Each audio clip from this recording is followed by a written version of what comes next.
কাঠিয়া বাবার আশ্রম দক্ষিণেশ্বরে নতুন দর্শনীয় স্থান।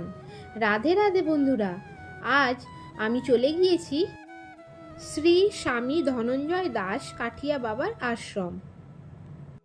দক্ষিণেশ্বর থেকে টোটো করে 10 টাকার বিনিময়ে চলে আসুন গঙ্গার ধারে অবস্থিত নবনির্মিত কলকাতার বৃন্দাবন বা কাঠিয়া বাবার আশ্রম। এখানে এলে দেখতে পাবেন শ্রীধাম বৃন্দাবনে দিব্য মহারাসলীলা মহোৎসব।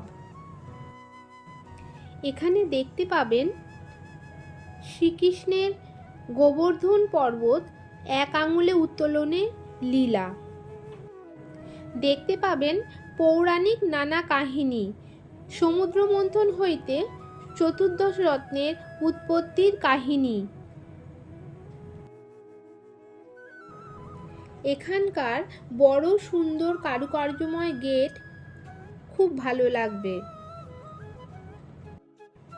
এখানে দেখতে পাবেন রাধাকৃষ্ণের রাসলীলা, ঝুলন যাত্রা,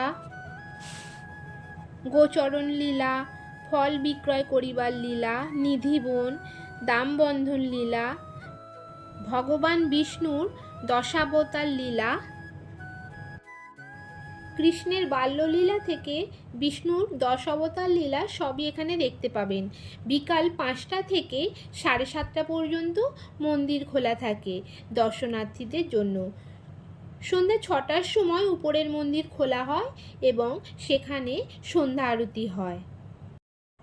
পড়ন্ত বিকালে গঙ্গার ধারে কাঠিয়া বাবার আশ্রম খুব ভালো লাগবে। একে কলকাতার বৃন্দাবনও বলা হয়। এখান থেকে আপনি কিছু কিনেও নিয়ে যেতে পারেন।